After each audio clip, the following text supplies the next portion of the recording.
the mouth of the cave is so refreshing. It's like an oasis. Whoa, whoa, whoa, whoa! Refreshing. It's like. Oh, that's a bat. You see it?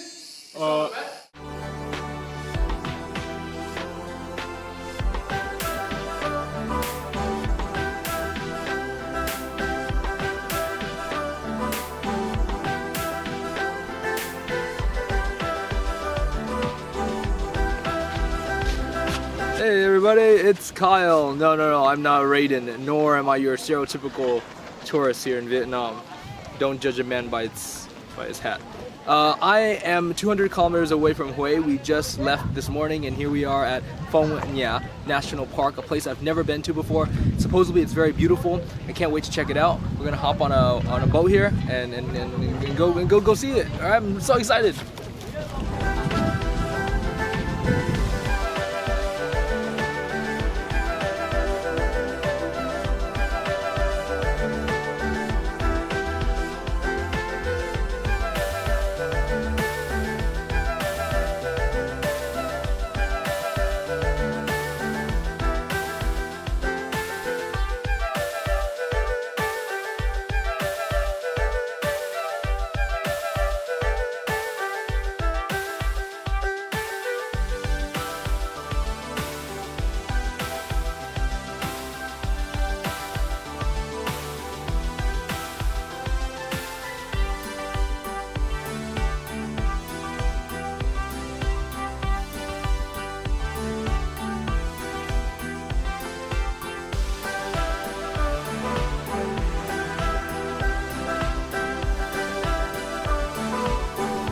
At various points along this boat ride experience, they're going to drop you off at various docks.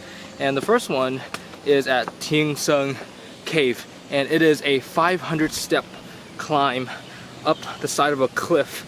And then you're going to get into a cave. So far, the difference between this mountainous boat experience and other ones such as Halong Bay or Nimbin has to do with scale and size. Okay, I switched over to my phone right now because these steps have some crazy mist action going on right here, and the phone is a lot more weatherproof than the camera. So as I was saying, the main difference so far that I've seen from this, and it's only been like 20 minutes or so, the biggest difference is this is a little bit more halfway between intimacy and not so intimacy.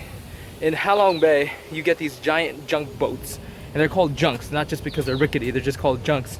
And you're usually in a tour with like 20, 30, 40 other people. And you don't get too close to the cliffs. At Nimbin, wow, it's beautiful. Wow. Whew. At Nimbin, you are on a paddle boat, max like 4 people tops. And you get really this close encounter with your rower. Here, the boat guy, the engineer, is in the back. And there's another girl in the front, but she's not very talkative. Okay, so the reason why I had to put my camera away is this. There is a misting system along the 500 step climb. I mean, it's great, it's appreciative on a hot day, but it ruins cameras. My phone, the Samsung S7, is water resistant and almost virtually waterproof, so it shouldn't be an issue. So far, this, like many other Vietnam tourist attractions, is touristy. It's like I was expecting something more serene, right? It's a cave called Heaven Palace, whatever. But here, all I see are souvenir shops along the climb up. So touristy, yes. Convenient, more like it.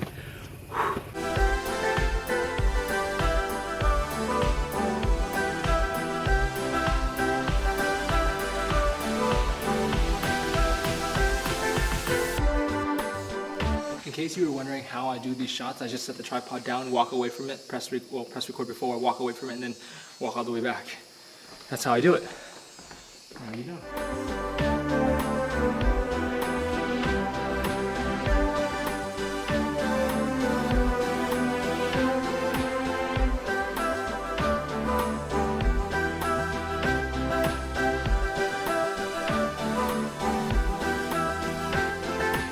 And caves like these are all over North Vietnam. In fact, there's even one in Ha Long Bay. But that one's a little bit more touristy. It's a little bit more marshmallow horror land. The lights are a little bit more pinkish and purplish. And you're likely going to be stuck in this grand line of tourists. And your tour guide is going to try to attempt to be a comedian by pointing out various stalagmites and stalactites. By saying that, oh look, that one looks like a stack of pancakes. And that one looks like a jellyfish. And that one looks like my husband and his mistress. Boo-hoo. This cave is a little bit more natural. The lights are a little bit more pleasant. Not too eerie like the one in Gaobang. That one was seriously natural and untouched. I don't know if there's a peak tourist season or not. It's July right now, 2006 by the way. It's a Tuesday. I forgot the date. Maybe it's the 18th or the 19th. But right now, it's not touristy at all. I've seen a few other tourists in this cave, but it's not too bad. Oh look, that one looks like a tiger. Or a dragon, or a tiger dragon, or a tiger being eaten by a dragon, or a dragon being consumed by a tiger. You get the point. But nevertheless, oh look, that one looks like a monk, and that one looks like a big face that's been morphed into a puppy, like those Snapchat filters. By the way, girls who are watching this right now, who follow me on Snapchat, please less puppy photos and more photos of yourself. Oh, this one looks odd. Okay, this is a family show. I'm gonna leave it to your imagination. Comment down below, what do you think this looks like? What is this to you? Comment down below, what is this to you? Originally, I was gonna walk back up there and then walk down, but nah, forget it. You get the idea. Yeah. My legs aren't that long.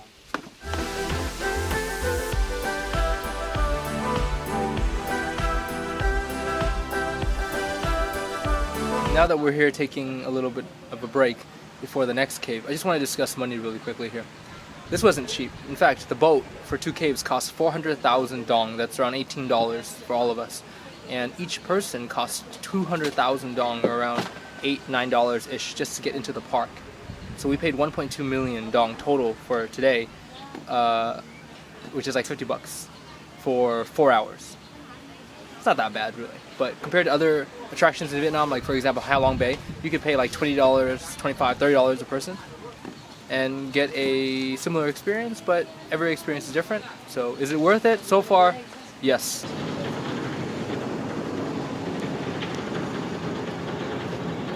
I'm filming a vlog here, man. Get out of the shot.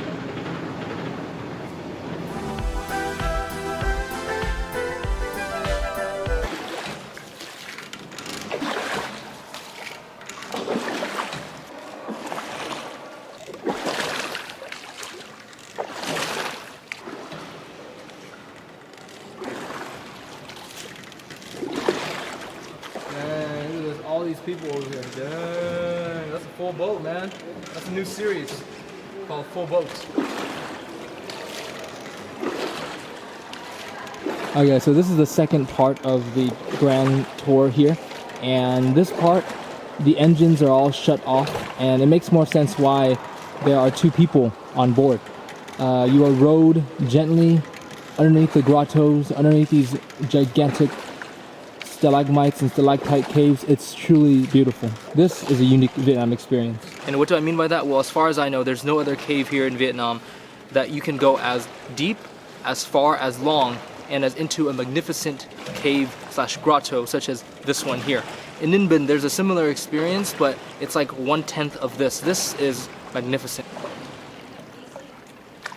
Gosh, that whole, it's hard for you to see it on film, but I'm telling you, man, that is the trippiest thing I've seen all day. What's trippy about it? It's like a hole with like stuff in the middle. Vietnam 2016. I've never been here before. Oh, whoops. You should come here, Quang Binh province. Phong Nha bang, we're in a cave. This goes rowing. I'm sure she's tired in the grotto with the lights, LED. There's so many people. It's silent. It's a rain. Not anymore, cause I'm rapping this song. 2016. KOLE.net. I'll bring it. Huh?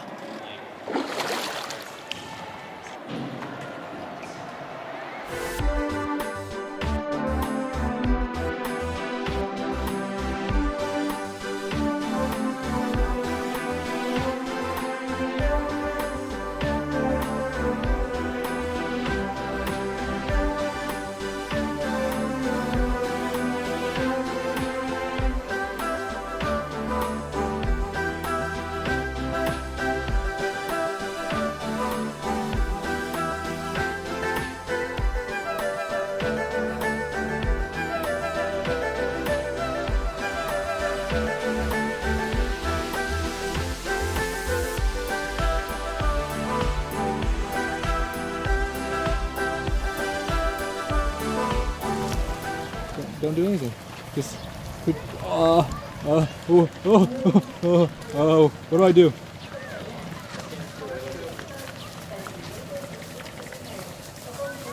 I'm very still right now. I'm a little bit scared.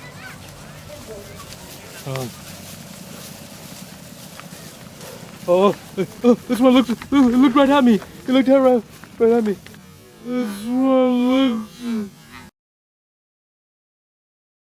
Okay, and that's going to wrap it up here in Phong Nha. But don't worry, this video is not over yet. Now, do I recommend this place? Absolutely.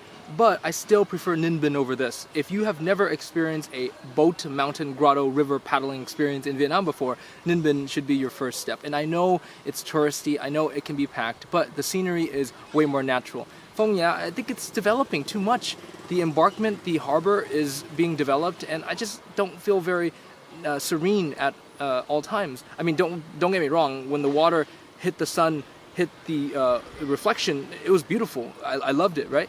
But Nimbin is still better in my opinion. Not to take anything away from this experience. The paddling on the boat deep inside the grottos was great at first, but then it got pretty quickly. So it was a little bit anticlimactic in my opinion. But anyways, we're gonna rest for a little bit and then we're gonna eat stuff later on. But now I wanna show you what my hotel room looks like. Okay, so let's go right now. Okay, this is the room right here. I just want to show you really quickly. Here is the table. This is where I'm going to be editing this video from tonight. This is the bed. One of two beds. There's Andrew right there. And how's the bed, Andrew? Is it comfortable? It has ants. What? It has ants. Yes, there are ants on the bed, but it's okay. And the bed in the north tend to be quite firm. It's very difficult to find a hard bed. Or a firm bed, or a soft bed, excuse me.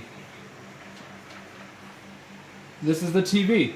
We're not going to be watching much of it. Here's the closet. Andrew likes to hang his shirts up. I never do. I just throw mine on the ground. What else can we show? The bathroom. That's important. Okay, this is the contraption that Andrew came up with because he's an engineer. Oh, we're trying to let the cool air stay in the room and not get wasted in here. But here's the bathroom, very, very standard for Vietnam. The sink also doubles as a shower. There's a hot water machine. So you're gonna get very basic accommodations. And this is actually pretty nice for most Vietnamese people, by the way. You know, this is a vacation of sorts, right? Oh shit, I can't even close it. I'm not engineer. There we go. The air conditioning is kind of weak. So we kind of have to really rely on the fan. This room will never be cool. It'll never be as cold as a room at the Hilton, or a room in my house, for example. If you see here, there's that sweet view outside, but there's a lot of cracks and stuff like that, which allows nature to come in. Nature and ants and hot air and all that good stuff. Okay, so I hope that gives you a basic general idea of what the room is like. This room, believe it or not, costs about $17. That's 350,000 dong for one night. We're gonna rest up for a little bit. I'm gonna start editing the video that you're watching right now, and we are going to eat a fabulous meal. And I want to show you the strip of area as well before the night is over. Stay tuned.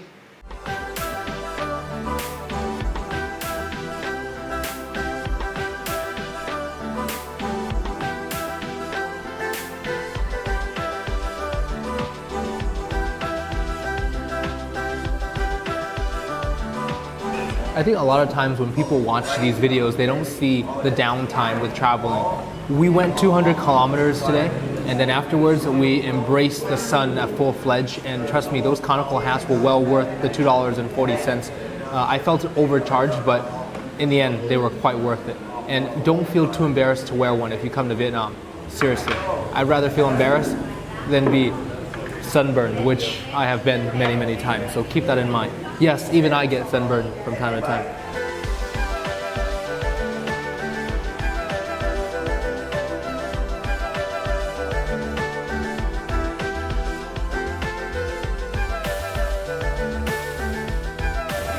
Ooh, the water spinach got caught in my throat there. You have to really chew that.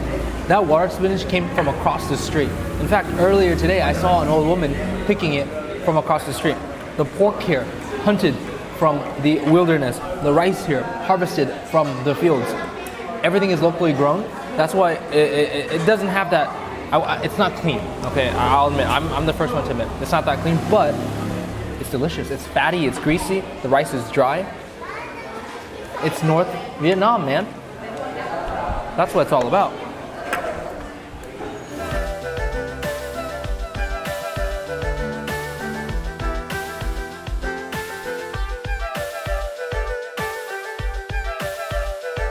Okay, so walking around for a little bit after dinner here, I'm noticing a common theme. There are quite a few establishments geared towards the Western tourists. Hostels, for example, a little bit of bars here and there, and just a lot of like Western focus, emphasized food, which is okay. I mean, a chunk of the tourists who come here are from Western countries, like, for example, some Australians and some British and Americans and all that. Backpackers mostly, right? Oh, what the heck did I just step on? Ooh, I got scared. Okay, as I mentioned before, there are a few local establishments for the Vietnamese people who live here. And we're gonna check out a small street side eatery right now.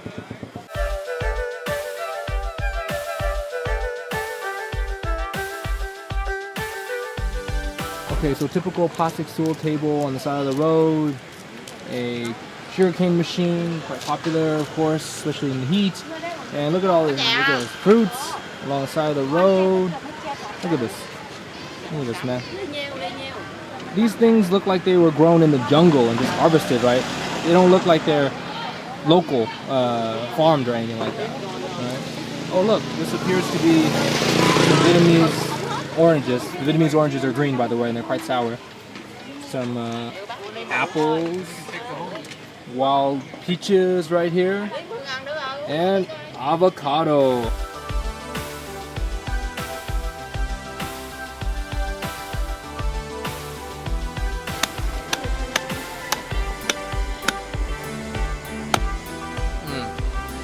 Wow, that is a wonderful mango smoothie on the side of the road here in Phong Nha. See, you can get local stuff. It was incredible because this lady walking by, I was just teasing her, I'm like, you got a smoothie? And she was like, yeah. I'm like, where? I'll get my blender. And then she called her daughter, and the daughter went to fetch a blender, and here we are. Mango smoothie later. Oh, I have a stomachache all of a sudden. By the way, if you were wondering, for those of you keeping track of my diarrhea score, I already had one earlier today before dinner after Phong Nha, so now you know. What? Minor explosion, but nevertheless it was fine. For me, I get it and then it's gone and then boom, I move on with my life. Nina actually pukes. She just doesn't, she does both. She does both at the same time. Really, at the same time. She sits like this in the toilet and then you have the sink to the right. And poops. You know, I'm keeping this, you know. I'm keeping this. Well, it's real. It's true. Keeping it real. Keeping it real. We're just kind of eating some peaches and reflecting on the day's events, you know. Everybody else decided to go to some coffee shop, but I'm here. Certain long days like today, you know, I can't help but kind of want to take a step back and appreciate life. I am so far away from home. If I called my mother up right now and be like, hey, I'm in Quang Binh, she'd be like, where is that? Young Vietnamese kids abroad watching this right now. Stop worrying about your future. Worry about things that you can control, like your grades, for example. Study hard. Your friendships, keep them. Don't worry about whether or not you're going to become successful or not. So just enjoy the moments in your life and appreciate the fact that you're still in school and studying, because it's only going to get tougher moving forward, okay? When I was young, I used to be such a negative person, right? I think in my even early 20s, I was such a negative person. And then things happened to me and I kind of grew up and just being positive, having a positive, optimistic outlook on life is going to make you a far more successful, happier, and more people will actually like you and will want to be around you.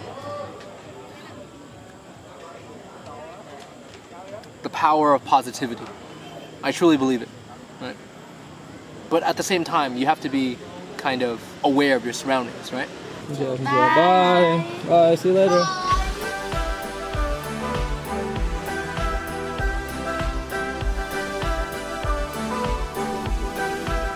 Okay, so many of you wonder how we actually book hotels. Well, we do it through agoda.com or bookings.com. Some hotels are sponsored, and it's obvious that those are, but most hotels are not sponsored. This one that we're staying in Phong Nha, we just randomly drove up to and looked at the rooms and checked the Wi-Fi and everything was good. For tomorrow, we're going to Da Nang, by the way, so that's definitely going to be booked beforehand. Okay, that's gonna wrap things up here. Thank you guys so much for watching this video. Tomorrow we will proceed.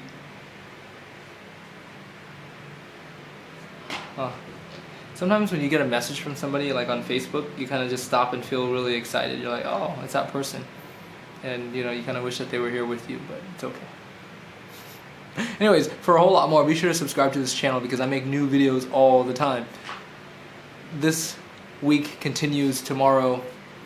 Follow me on social media to stay up to date with what I'm doing in real time. Snapchat, Instagram, Facebook, all that good stuff.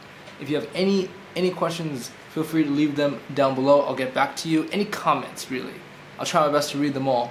And maybe I'll even reply in the next few days or so. But yeah, guys, strenuous day, but I'm glad I got to finally see Quang Binh. So I just feel very, very excited. And tomorrow is an early start as well. So. Ooh.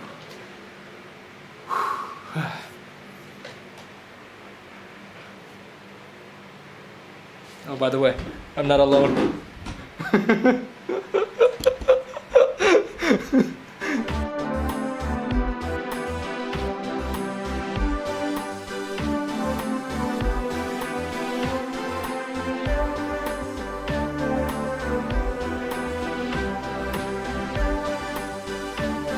Xin chào. Anh hang này có gấu không? Ok, có 2 tặc ở trong đây.